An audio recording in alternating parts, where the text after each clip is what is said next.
હા બોલો. રાજુભાઈ, હું કાળિયાબીડ થી શિવાભાઈ બોલું છું. બોલો શિવાભાઈ. મેં કીધું મારા ભાઈ ને અહીંયા છે ને 5 દિવસ અહીંયા આપણે સિવિલ હોસ્પિટલમાં એને દાખલ કરેલા છે કે એને એવું છે કે ઓલા મેડમ સીટી સ્કેન માગે ને હું સીટી સ્કેન ના કાગળિયા કરાવવા માટે 3 દિવસ દોડું છું. હવે ઓલા ના સવારમાં સીટી સ્કેન કરાવવા ગયો ને તો મને કે ઓલા ભાઈ ની સહી લેતા હોય. એ ભાઈ ની પાસે હું 2 દિવસ જાઉં ને તો આજમાં એમ કે એ રજા ઉપર છે, 12-1 વાગે આવશે. હવે ઓલા પર સીટી સ્કેન વાળા એમ કીધું કે તમે જ્યાં લગન સીટી સ્કેન ન થાય ને ત્યાં લગન પાણી ન દેતા. હવે મારી વાત, અને સીટી સ્કેન વાળા ત્યાં જઈને ફોન આપો સીટી સ્કેન વાળાને. સીટી સ્કેન વાળાને હા તે વાંધો નહીં, કેમ કે અહીંયા 12-1 વાગ્યા લગન રજાનું કહે છે. ઓલું ચેતન ફોર્મ લેતા તો કેમ કે અહીંયા એવું કહે કે 12-1 વાગ્યા લગન ઈવડે સાહેબ રજા ઉપર છે. અને આવડો આ સાહેબ છે એ એમ કહે છે કે તમે સીટી સ્કેન કરાવ્યા સિવાય પાણી ન દેતા. તમે ફોન આપો ત્યાં જઈને. તો અત્યારે આપણે શું કરવું? તમને મેં એમ કીધું ત્યાં પોગો સીટી સ્કેન ઓફિસે. હા તે હાલો, હું ના જાઉં ઓલો ફોર્મ લેતો. હું હમણાં જાઉં જ છું. ત્યાં જઈને મને ફોન કરો. હા તે વાંધો નહીં.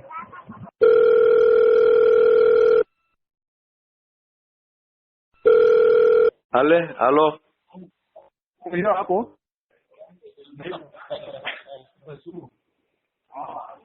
એક મિનિટ હો ને ઓલો ફોન ચાલુ કરી. આદેશના સાહેબ ને મળવાનું છે એમ કયો. આરએમઓ સાહેબ ને.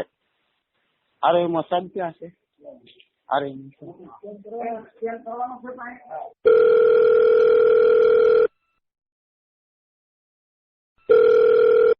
રસ્તામાં છું, રિંગ કરું તમને પોતે. પેલા રસ્તામાં તમે 2 મિનિટ ઉભા રહીને વાત કરો. આ તમારું રેડિયાર તંત્ર કા તાળા મારી દો અને હવે કા ઠોકવા પડશે તમને બધાને. શું થયું છે? શું થયું છે? ફોન ઉપાડો. 10 ફોન કરીએ તો ફોન ઉપાડતા નથી. કોઈ જવાબદાર વ્યક્તિ છે કે નહીં? ઓલાને મરી જાય દર્દી ત્યારે ફોન ઉપાડશો. શું પ્રશ્ન હતો? ઓલાને સીટી સ્કેન કરવાનું છે તાત્કાલિક. સીટી સ્કેન થાય તો જ દર્દીને પાણી આપવાનું છે. હવે ત્યાં તમારો કોઈ સીટી સ્કેન વાળો છે નહીં.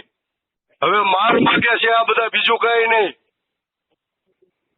કયું દર્દી શું છે? પણ ઓફિસમાં દાનાભાઈ નામનો દર્દી છે જાંજમેરનું ટીબી વોર્ડમાં. એને બિચારા ગરીબ માણસો છે, ધક્કા ખાઈને આમથી આમ ને આમથી આમ. કોઈ જવાબ દેવાનું નથી. કઈ રીતનું તંત્ર હાલે છે? ઓલો બ્રહ્મભટ્ટ સાહેબ ફોન ઉપાડતો નથી. ઉપકાર કરે છે બ્રહ્મભટ્ટ. નોકરી કરીને ઉપકાર કરે છે. મારી ઓફિસમાં મોકલો દર્દીને. કોણ છે મારી પાસે? ક્યાં તમારી ઓફિસમાં મેકલું? કઈ જગ્યાએ મેકલું? આરએમ ઓફિસમાં. હા, હું ત્યાં મેકલું છું. તમે ત્યાં હાજર રહેજો. શું નામ છે દર્દીનું? દાનાભાઈ. હા, મોકલી આપો. હા,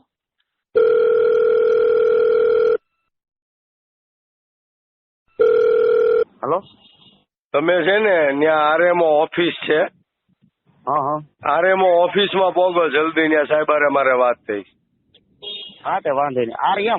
આરએમઓ. હા તે વાંધો નહીં. હાલો, કોક ને આપો. ત્યાં ઓલો હોય ને સિક્યુરિટી કે એને આપો. હવે અહીંયા કોઈ છે ને. હાલો, હું ડાયરેક્ટ ના જ પોગું. હવે સામે ઓલું બિલ્ડિંગ રહ્યું ને મોટું, ત્યાં આરએમઓ ઓફિસ કેજો કોક ને. આરએમઓ. હા તે વાંધો નહીં.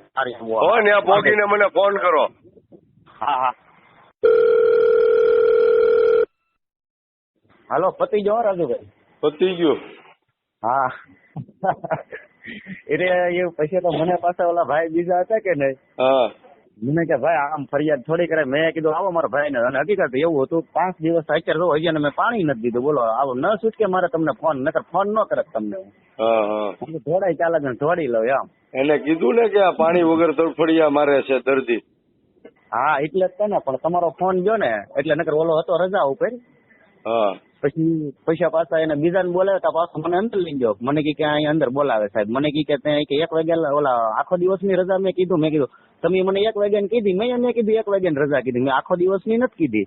એટલે એને એમ કે હું આને થોડોક ધમકાવું એમ. પણ તમારો ફોન હોય પછી હું થોડોક એનાથી બીતો હોઈશું. ના બીવાનું જ નહીં. ગમે ત્યારે મને ફોન કરવાનો. ખોટી રીતે ઓલું કરતા મને ફોન કરી દે. તો ખરી તમારો ફોન આવી જાય પછી હું રાજા થઈ જાઉં. ફાવે એવો ગમે ના લઈ જાય. ના ના પતી ગયો તમ તારે હવે આ.